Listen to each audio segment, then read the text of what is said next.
What's going on, everybody? C4 here. Welcome back to the channel. We're here for episode 24 of our Madden 21, a Detroit Lions franchise. Today, quick video finishing out the offseason, and we got to get through the 2023 NFL Draft. And we kind of left the last episode, which was showcasing and really, handling out our free agency period, which was a big free agency period, as we got some much needed depth for sure, like Sternberger. We got Gardner Minshew now on the offensive side of the ball.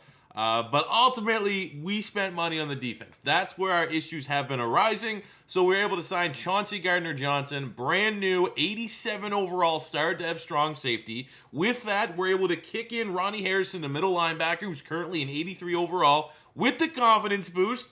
Great. We got Van Ginkel at edge rusher, 79, scheme fit from Miami. Hopefully, you look at his stats, they're not amazing, but it's the best we could do. And he was an upgrade over Aquara, so hopefully that pays some dividends. Maybe he's a breakout player with us. Maybe he has a newfound chemistry with Drake Jackson that really helps our edge. If not, I definitely think that's a spot that we could look at in the draft, at proving outside linebacker. But the biggest get of all was really hammering home the secondary, hammering home, trying to take away the middle of the field, which is where our defense has struggled, by landing Minkah Fitzpatrick. 93 overall, superstar X Factor, has the universal coverage ability. I think we'll probably keep that on because that's what he has, organically. And, you don't always just want to try to modify the superstar and the X Factor abilities to just make him as cheesy as possible, at least not right out the gate. Pick artist looks good. Tip dribble, what's this one? The most physical coverage defenders prevent catches from happening even within their target. Ball in their hands. When they enter the zone, they nearly... guaranteed knockouts, so incompletions, sure. I mean, that's kind of what we need. I just need this defense to stop letting tight ends, running backs, and slants in the middle of the field. That's all I need. So hopefully the addition of Chauncey Gardner-Johnson, hopefully the addition of Ronnie Harrison moving inside, Van Ginkel, Minkah Fitzpatrick can finally have this defense just look even remotely competent.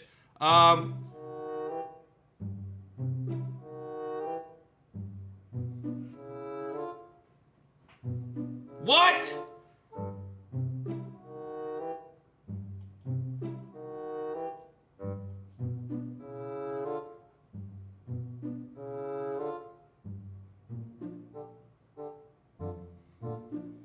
So the auto pick just, we're leaving the botch in there. That is a botch because that's the guy I was going to pick anyways.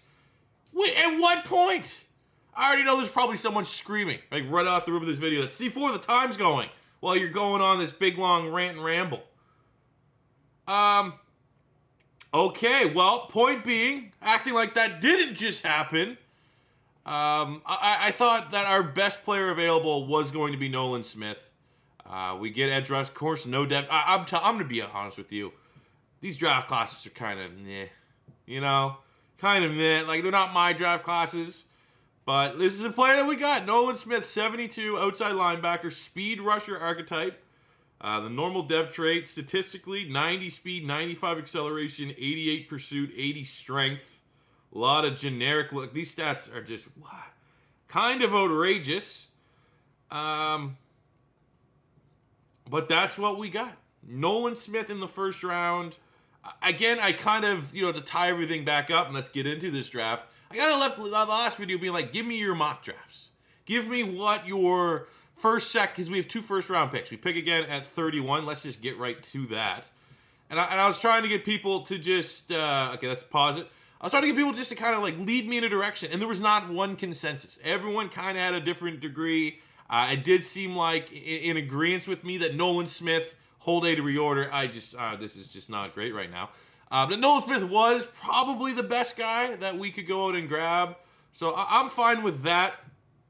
And from that, now we're at a spot where it's like just straight up BPA. Like, we needed corner. If I could argue one position that I was hoping we can get a blue chip player at, it would be getting a guy with a nice juicy dev trait at the cornerback spot. And unfortunately, that just doesn't exist in this draft. There's some value there for sure. I think maybe someone like Tyreek Stevenson, 3rd round, if he's still there. Or if we're legit in the 3rd round and a Grimes or Wright from Oregon is still there. Yeah, but right now I don't really know. I mean, the guy doesn't look bad.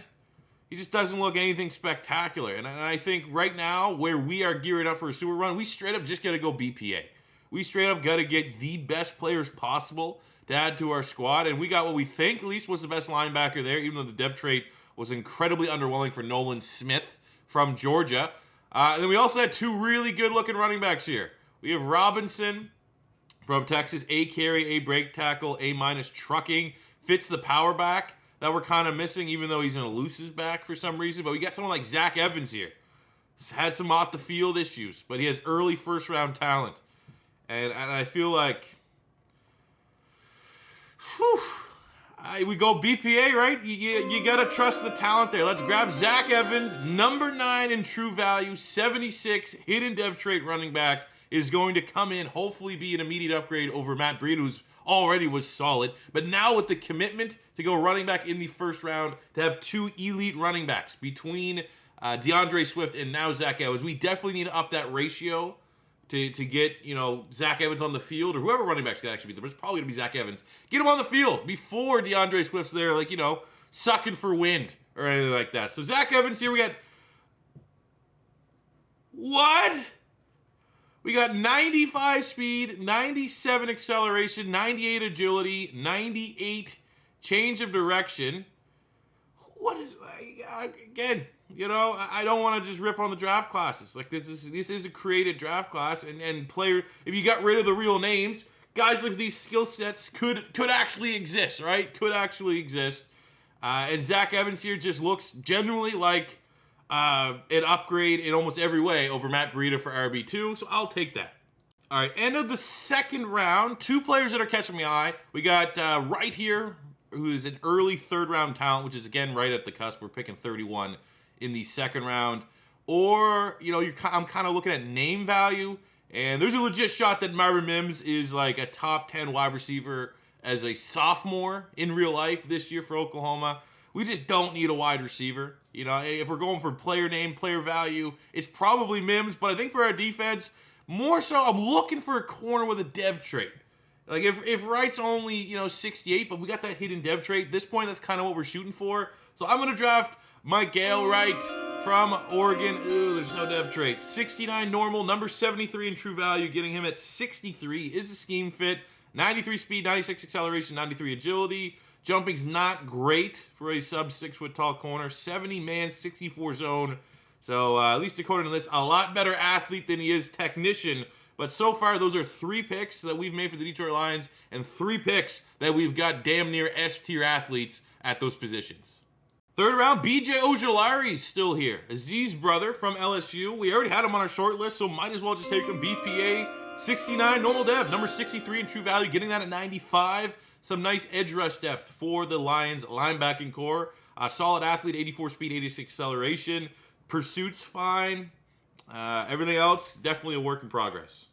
Fourth round, you look at our depth chart, we only have 2 D tackles on the roster. We're looking more so for a nose tackle. We have Coburn, who I think is probably more talented overall in real life, but you're kind of looking at the skills, you're looking at the combine. He's a mid-5th rounder. Doesn't look bad. I mean, especially 350 pounds, 5'1", but you look at this guy, Jared Clark from Coastal Carolina. He's a late 5th rounder, but he put up 46 reps on the bench press.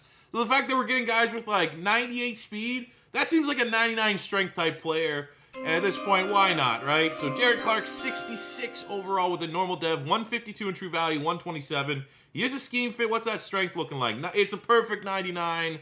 Sure. I'm not gonna lie. At this point in the draft, pretty much just gonna get guys that are values. I like Wan'Dale Robinson. Versatile player, can play running back, wide receiver. Just another dynamic athlete to put on the offense. 67 normal, 128 in true value, getting him at 158. 92 speed, 95 acceleration, 92 agility. Really good carrying abilities. Like you see that 92 change of direction, 82 carry. Could be a guy that honestly, but look at that kick return. 93 at minimum. Looks like we definitely have a return specialist here in Wan'Dale Robinson. So here's a final look at our draft, I suppose. If you did throw a mock draft out there, see how well you did. For some reason, this 6, just to keep going, I love the hidden dev. I couldn't pick this player. This pick, when it was on the clock, it was like all buggy and kind of weird looking. So the game just picked it for me. And Vernon Broughton from Texas, 6'4", 290, has a hidden dev trait. Our only hidden dev trait, I think, of the entire draft is the one pick that I didn't actually make. So we're going to make him a defensive end. He's 290 pounds, would be a D end in our scheme. So we have a 61 hidden dev. We got Rondale Robinson, who's a great athlete, 92 speed, 95 acceleration. We got Clark here with his 99 strength of Stephen Paella. Remember him? He's got, like, I'm pretty sure he's the guy that holds the bench press record. Hardo, this guy clearly took it. So we just got a freak of nature there. We got BJ Ojulari, who was good value at the time, but there's nothing too spectacular about him. Statistically, fine. Work in progress. Athletically, he's pretty good, but there's no dev trait or anything like that. Just good value in the third round. We got right here from Oregon, great athlete, 5'11", with 93 speed, 96 acceleration, good agility. We had, and obviously with our 2 first-round picks. Oh, sorry, this is our second hidden dev trait. Zach Evans, who's straight up going to be coming in as, you know, I'm not going to say like for like, but he's a Matt Breida replacement. He's absolutely not rocking number 20. That number is for one running back and one running back only here in Detroit. So we'll fix that right quick. But I think, you know, for what it's worth, for how good DeAndre Swift is and how, we're being completely honest, we don't really need a running back because DeAndre Swift's so damn good. When we do have a change of pace, when we do have him subbing out so we can get, you know, his stamina back up, having a guy that's that damn good of an athlete is going to be hugely an asset. Plus, he has 82 catching as well, so that's pretty damn good for using him on screen pass and stuff like that, especially when DeAndre Swift checks out. And even though we didn't get to make the pick, and again, more bullshit just kind of happening, this was the guy we're going to get all along. So it could have been a lot worse. Could have auto-picked someone we absolutely weren't targeting. But we did get Nolan Smith. More so, you know, I think Drake Jackson, first-round pick from last year, is kind of established on one side. We did spend money for Van Ginkel as the other outside linebacker, but Nolan Smith definitely brings a different skill set than Van Ginkel with that elite S-tier speed, 90 speed, 95 acceleration. So there's very much elite burst coming off that edge. 88 pursuit looks pretty good.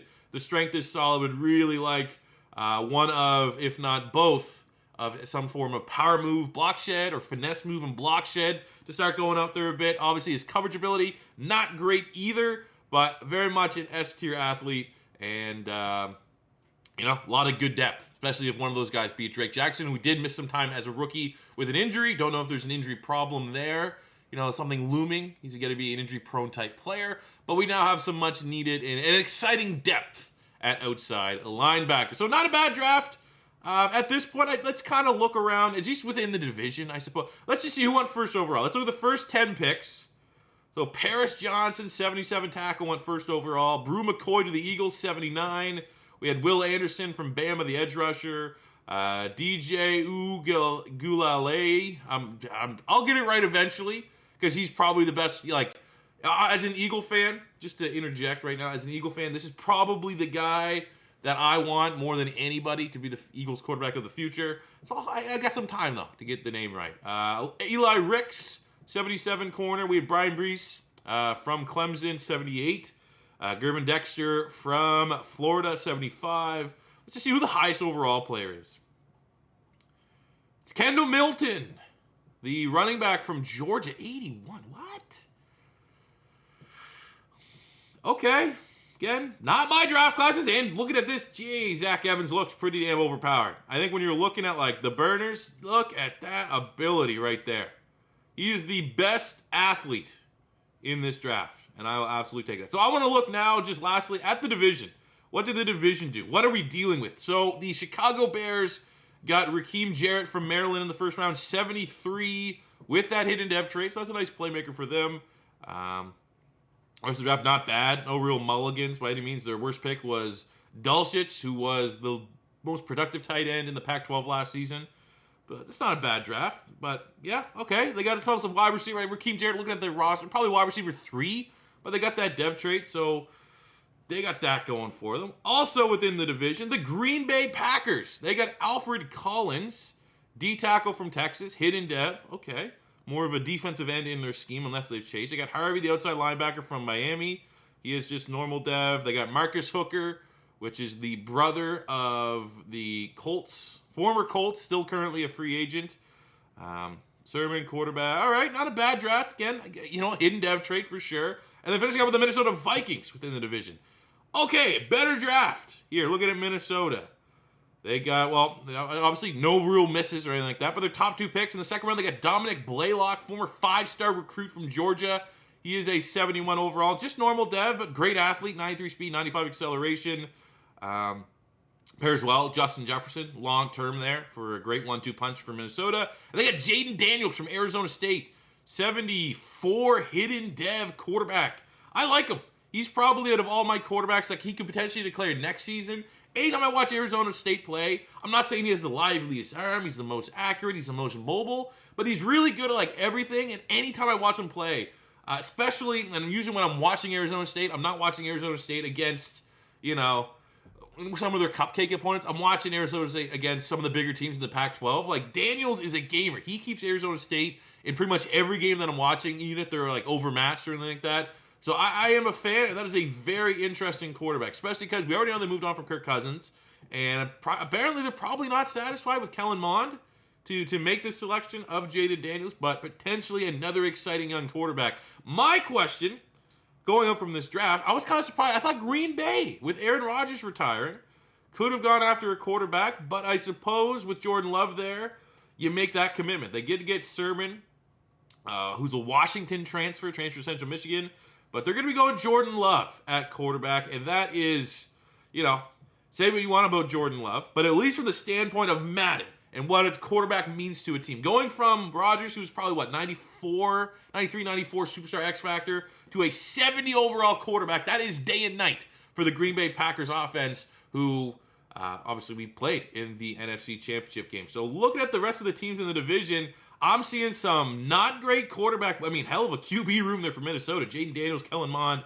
Desmond Ridder. Let's be honest, I don't care to get Dalvin Cook. You only go as far as your quarterback's going to take you. And I'm seeing not terrifying or being worried about the quarterback play in Minnesota or in Green Bay. I guess it comes down to the goddamn Chicago Bears and Justin Fields. Superstar, 86. So, that's going to be our big opponents this year. Focus on the Bears. Try to sweep the Bears. And hopefully, Minnesota and Green Bay don't surprise. And they're a little bit underwhelming this upcoming season. Because, let's be honest, fellas, we're going for that Super Bowl. The less competition, the better. Gritty got to cut 3 guys. So, White Lightning, unfortunately, just doesn't have a spot on our team. Same with Ja'Kai Polite, who's just kind of more of a late depth signing. I think ultimately, viewing at our wide receiver room, even though Brashad Perriman year 1 was good, freeing up almost $3 million in salary cap space, kind of helps out a little bit with how we're going to build this team, or if we want to make a trade a little bit before the deadline or something like that. So while he was very instrumental year 1, I like Perriman. He got himself a brand new contract. We got to move on. So with that, the offseason has been completed. That is the end of this episode. Very eventful draft, from sleeping and missing our first pick to, getting a lot of S-tier athletes. We entered kind of, we were 85s across the board in the offseason, and then we finished the offseason 87s across the board. So a 2-point upgrade to a team that was very close to winning a Super Bowl.